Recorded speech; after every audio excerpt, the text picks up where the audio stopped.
Civil services का इम्तिहान आप यूनियन पब्लिक सर्विस कमीशन में दें या आप Jammu Kashmir public service commission में दें। जब आपका रिजल्ट निकलता है तो रिजल्ट निकलने के बाद आमतौर पर ये कहा जाता है कि फ़लाँ का बच्चा आईएएस ऑफिसर बन गया, फ़लाँ का बच्चा JKAS ऑफिसर बन गया। लेकिन जो हम कहते हैं क्या ये सही है? और लोकसभा के स्पीकर ओम बिरला की सुपुत्री ने सिविल सर्विसेज का इम्तिहान पास किया। पास करने के बाद एक फेक पोस्ट वायरल हो रहा है व्हाट्सएप के ऊपर। एक पॉलिटिकल पार्टी के ग्रुप से वो पोस्ट मेरे पास भी आया। उसमें ये कहा जा रहा है कि लोकसभा के स्पीकर ओम बिरला की सुपुत्री ने सिविल सर्विसेज का इम्तिहान बिना सिविल सर्विस का इम्तिहान दिए ही क्वालिफाई कर लिया। ये सही नहीं है। आप यूनियन पब्लिक सर्विस कमीशन की जब वेबसाइट पर जाते हैं तो आपको वहाँ से मालूम पड़ता है कि इस बच्ची ने बाज़ाब्ता प्रिलिमिनरी का इम्तिहान दिया, वो क्वालिफाई किया, फिर मेंस दिया, वो क्वालिफाई किया, फिर इंटरव्यू दिया, इंटरव्यू को क्वालिफाई करने के बाद इस बच्ची का नाम रिजर्व लिस्ट में था। वही रिजर्व लिस्ट जिस रिजर्व लिस्ट को अभी पब्लिक किया है यूनियन पब्लिक सर्विस कमीशन में। उस रिजर्व लिस्ट में जम्मू के भी 3 बच्चे हैं।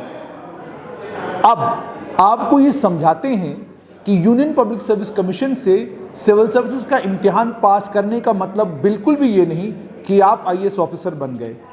जी हाँ, बिल्कुल आपने सही सुना।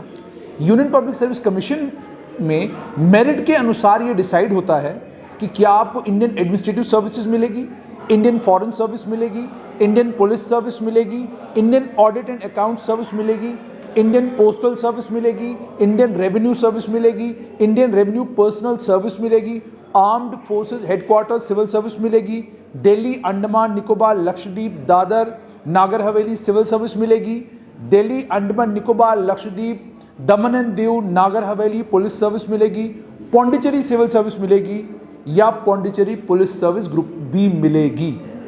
यानी 24 सर्विसेज हैं। जिन 24 सर्विसेज में से किसी भी सर्विस, कोई भी सर्विस आपको आपके मेरिट के अनुसार मिल सकती है। जो रिजर्व लिस्ट अभी डिक्लेयर हुई है उस रिजर्व लिस्ट में आप ध्यान से सुनिएगा, कोई भी बच्चा ना इंडियन एडमिनिस्ट्रेटिव सर्विसेज में मिलेगा, ना इंडियन पुलिस सर्विस में मिलेगा, ना इंडियन फॉरेन सर्विस में मिलेगा। क्यों? क्योंकि रैंकिंग के हिसाब से 750 तक जो मेरिट लिस्ट में बच्चे हैं उन्हें इंडियन एडमिनिस्ट्रेटिव सर्विसेज अगर 70 या 72 पोस्टें हैं या 180 पोस्टें हैं तो 180 टॉपर जो हैं वो इंडियन एडमिनिस्ट्रेटिव सर्विसेज लेंगे।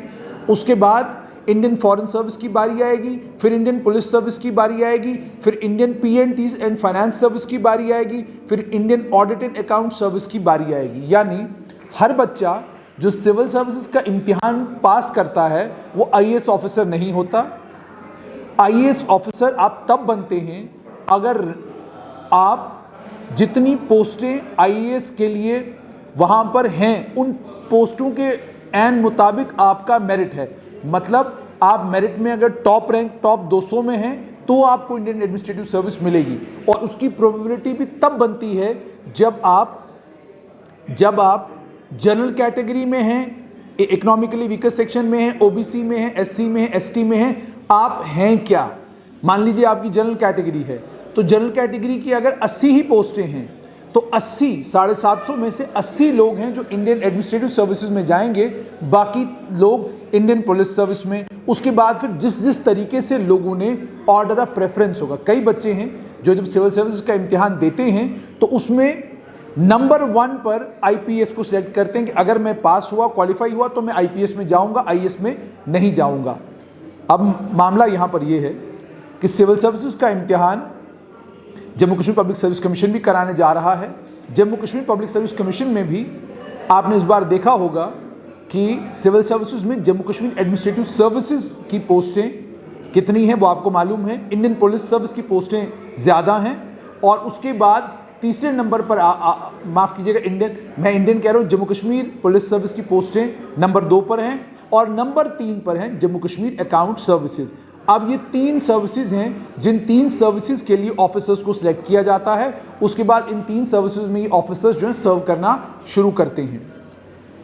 इंडियन एडमिनिस्ट्रेटिव सर्विसेज ये भी मैंने आपको बता दिया। तो आज के बाद जब भी कभी आपको ये मालूम हो कि किसी बच्चे ने सिविल सर्विसेज का इम्तिहान क्वालिफाई किया है, बहुत ज़रूरी है आपके लिए जानना कि उसने सिर्फ सिविल सर्विसेज का इम्तिहान क्वालिफाई किया है।